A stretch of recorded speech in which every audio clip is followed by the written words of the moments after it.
चलिए, तो लिखे आप लोग नहीं, कुछ लोग लिखे कुछ लोग नहीं लिखे, किताब नहीं है ना, तो किताब खरीद लीजिए। ठीक, किताब बिना किताब क्या पढ़ेंगे बताइए। और जितना दिया गया उसको याद किए हैं। प्रयोगशाला में अमोनिया विधि बनाने का दिया गया था, याद है? चलिए पूछते हैं। प्रयोगशाला में अमोनिया विधि बनाने की, अमोनिया गैस बनाने की विधि आपको दिया गया था याद करने के लिए। ठीक, उसको भी पूछते हैं। तो यहाँ पे अमोनिया बनाने के लिए आप जो भी यौगिक पढ़ेंगे उसके लिए दो चीज़ें होंगी। बनाने की विधियों में दो बातें आएंगी। पहला तो आएगा प्रयोगशाला में बनाने की विधि, दूसरा आएगा औद्योगिक निर्माण। तो दोनों में अंतर क्या होता है? दोनों में क्या अंतर होता है? एक है औद्योगिक निर्माण, दूसरा है प्रयोगशाला विधि। तो प्रयोगशाला में कोई यौगिक आप बनाते हैं तो बहुत कम मात्रा में बनाते हैं। तो बहुत कम मात्रा में बनाएंगे तो उसके लिए कंपनी खोलेंगे? उसके लिए तो कंपनी नहीं खोलेंगे ना। एक प्रयोगशाला के भीतर ही आप जो थोड़ा बहुत बनाते हैं तो वो बहुत कम मात्रा में बनाने की जो विधि होती है उसको हम क्या कहते हैं? प्रयोगशाला विधि।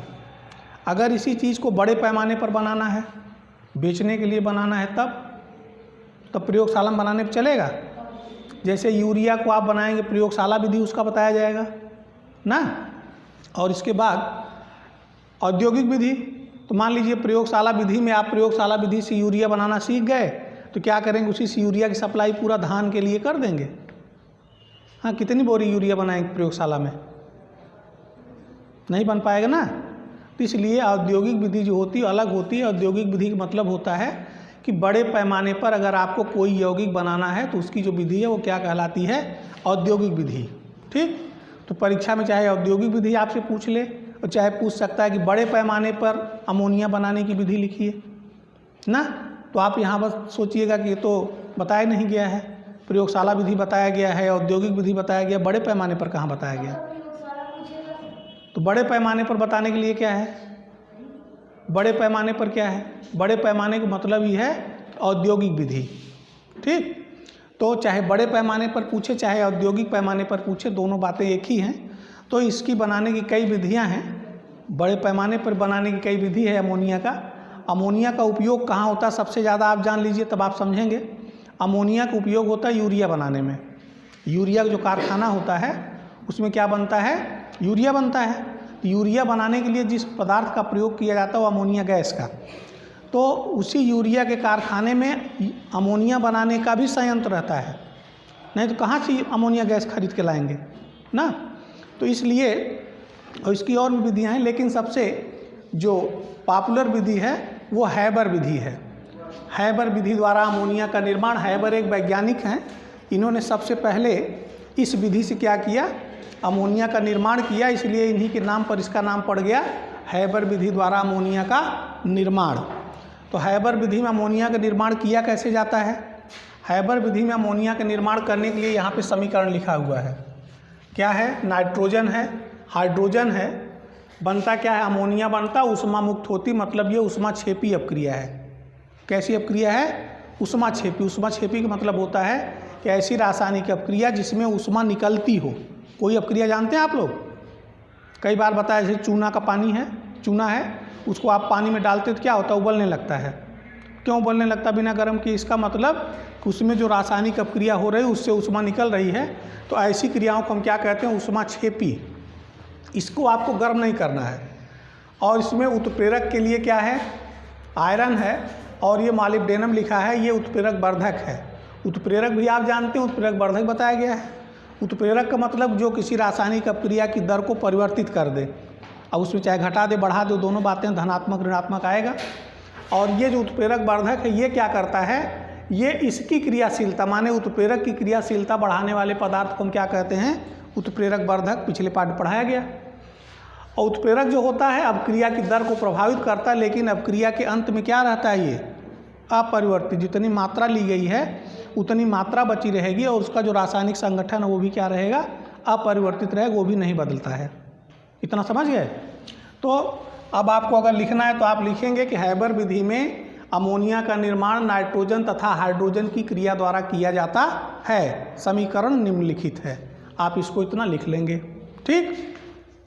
इसमें आयरन उत्प्रेरक और मालिब्डेनम उत्प्रेरक वर्धक के रूप में प्रयोग किया जाता है, ठीक। इनके चूर्ण उत्प्रेरक के बारे में बताया गया है कि अगर बड़ा टुकड़ा है तो वो उतना काम नहीं करता जितना उसका चूर्ण काम करता है ना, तो इसका चूर्ण रहेगा। और यहाँ पे लिखा है 200 ATM, इसका मतलब वायुमंडलीय दाब क्या रहेगा, 200 वायुमंडलीय दाब रहेगा और ताप क्या रहेगा, 500 अंश सेंटीग्रेड रहेगा।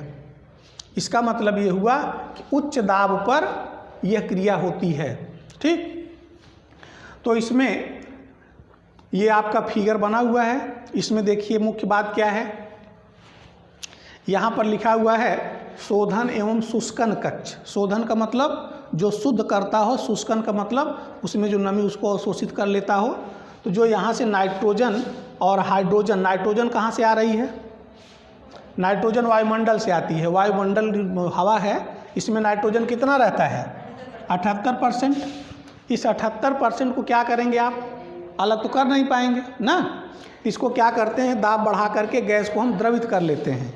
गैस को क्या करेंगे, द्रवित कर लेते हैं और द्रवित गैस से हम नाइट्रोजन को अलग करके इसमें क्या करते हैं, प्रवाहित करते हैं। नाइट्रोजन के साथ और भी गैसें जाएंगी, ऐसा नहीं कि नाइट्रोजन है तो बस नाइट्रोजन ही जाएगा, और भी गैसें जा सकती हैं। और ये हाइड्रोजन कहाँ से प्राप्त करेंगे, हाइड्रोजन के लिए होता भाप अंगार गैस। भाप अंगार गैस का मतलब होता है कार्बन मोनोऑक्साइड और हाइड्रोजन का मिश्रण, ये क्या होता है, भाप अंगार गैस है। तो भाप अंगार गैस में से हम क्या लिए, हाइड्रोजन, और वायुमंडल की गैसों को द्रवित करके उसमें से क्या लिए, नाइट्रोजन। इन दोनों को क्या करेंगे, यहाँ हम पाइप में प्रवाहित करेंगे। यहाँ पे देखिए एक पंप लगा हुआ है, कंप्रेसर, ठीक। कंप्रेसर माने दाब के साथ क्या करेंगे, इसको आगे बढ़ाएगी, इधर से खींच करके इधर बढ़ाने का काम ये पंप करता है, कंप्रेसर नाम इसका। तो इसके साथ साथ क्या जा सकता है, वायुमंडल की कार्बन मोनोऑक्साइड जा सकती है, कार्बन डाइऑक्साइड जा सकती है, सल्फर डाइऑक्साइड जा सकती है, ठीक। इस प्रकार जो अशुद्धियां हैं जलवाष्प वायुमंडल में ये जा सकती है, तो ये तमाम चीज़ें इधर जाएंगी इसके साथ, ठीक। तो अब मुख्य क्रिया यहाँ होना है, लेकिन यहाँ पे जो उत्प्रेरक रखा गया है और उत्प्रेरक वर्धक, इनकी क्रियाशीलता इनके द्वारा कम हो जाती है। कार्बन मोनोऑक्साइड, कार्बन डाइऑक्साइड आदि गैसें इसकी क्षमता को कम कर देती हैं। तो इसकी क्षमता को कम कर देंगी तो क्रिया धीरे धीरे होगी। तो ऐसा ना हो, इसलिए हम क्या करते हैं, पहले ही एक चैम्बर बना देते हैं और इसी में सब भी प्रवाहित करते हैं। तो यहाँ पर क्या रहता है, इसमें जो जलवाष्प है इसको अवशोषित करने की क्षमता रहती है। ऐसे इसमें रसायन रहेंगे जो क्या करेंगे, इसको अवशोषित कर लेंगे, सोख लेंगे, ठीक। जो इधर से गैसें जा रही इनको सोख लेंगे, ठीक। तो सारी चीज़ें इसमें क्या हो जाएंगी, अवशोषित हो जाएंगी। तो ये क्या हो गया, जो गैसों का मिश्रण इधर से गया जिसमें सारी गैसें हैं ना, इनमें से ये सारी जो गैसें बीच में लिखी गई हैं ये यहाँ पे अवशोषित हो जाएंगी।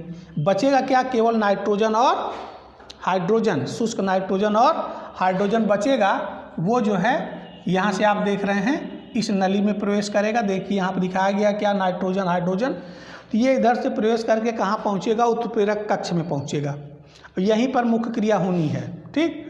उत्प्रेरक कक्ष में दाब कितना रहेगा, 200 वायुमंडलीय दाब रहेगा और एक बार इसको गर्म कर देना है। एक बार गर्म कर देंगे, उसके बाद गर्म करने की ज़रूरत नहीं है। क्यों, क्योंकि यहाँ पे जो क्रिया होगी खुद इसमें ऊष्मा निकलेगी और इसी ऊष्मा के द्वारा इसका तापमान क्या रहेगा, मेंटेन रहेगा, कम नहीं होने पाएगा। जितना कम हो रहा उतना बढ़ रहा है, ठीक। तो यहाँ पर अब क्रिया होने के बाद ऐसा नहीं है कि जितना नाइट्रोजन हाइड्रोजन इधर से आया सब क्रिया करके अमोनिया बना देगा, ऐसा नहीं है। यहाँ पे जितनी नाइट्रोजन और हाइड्रोजन आती है उसका लगभग 10% क्या करते हैं, क्रिया करके क्या बना लेते हैं, अमोनिया। और बाकी नाइट्रोजन और हाइड्रोजन इधर से निकल जाती। देखिए इधर तीर लिखा ना बनाया गया है, इसमें देखिए अमोनिया है, हाइड्रोजन है, नाइट्रोजन भी है। तो हाइड्रोजन नाइट्रोजन यहाँ से प्रवाहित किया गया, तो यहाँ कैसे आ गया, ठीक।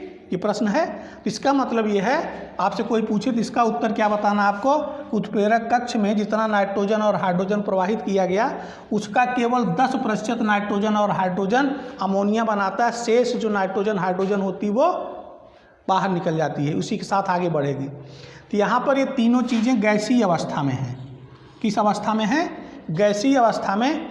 अब इसको हम पाइप के द्वारा कहाँ प्रवाहित कर रहे हैं, एक शीतलक है, ठंडा पानी इसमें क्या रहेगा, इधर से ठंडा पानी इसमें जाता रहेगा, इधर से निकलता रहेगा।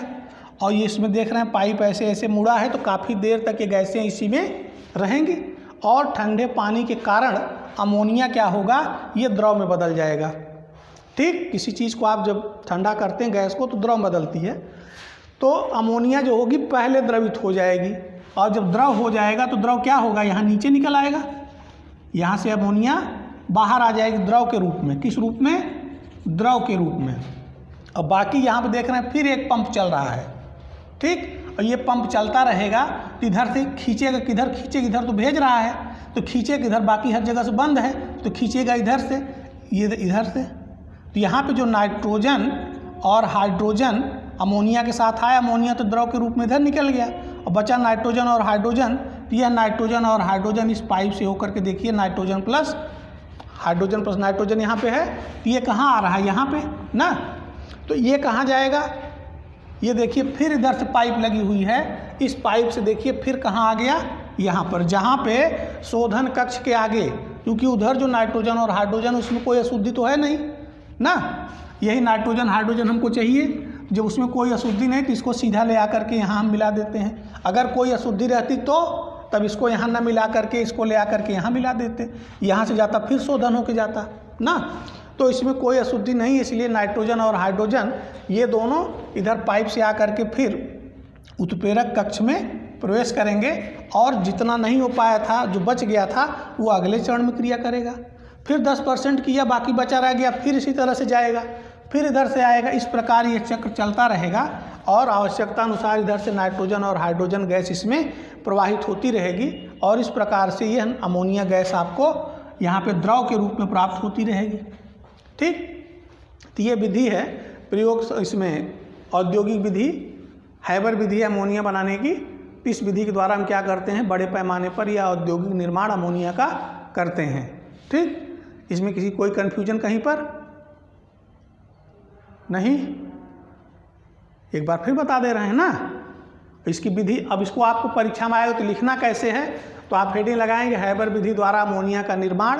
फिर उसमें सबसे पहले आप क्या लिखेंगे, हैबर विधि में अमोनिया का निर्माण नाइट्रोजन तथा हाइड्रोजन गैस को उच्च दाब तथा उच्च ताप पर आयरन और मॉलिब्डेनम चूर्ण के ऊपर प्रवाहित करके किया जाता है। उसके बाद आप ये समीकरण लिखेंगे।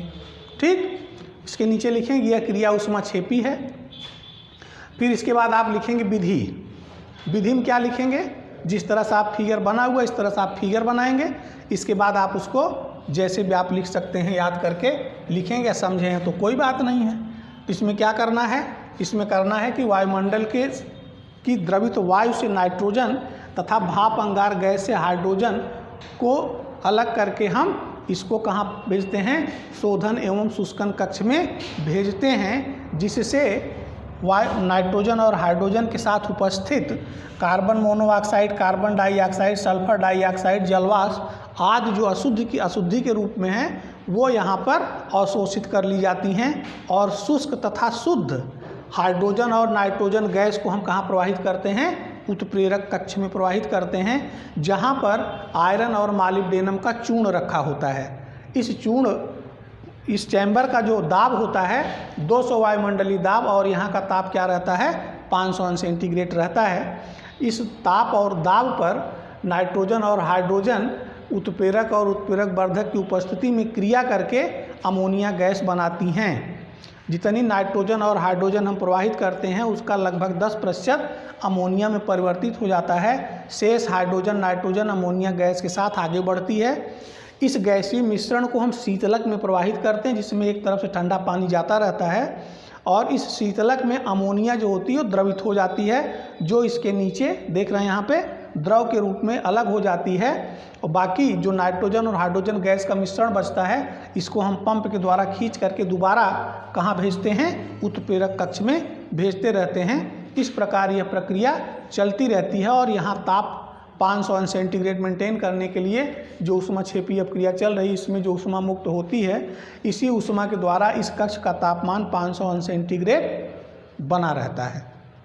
ठीक, इतना आप लिख देंगे तो ये आपका काम हो गया। ठीक।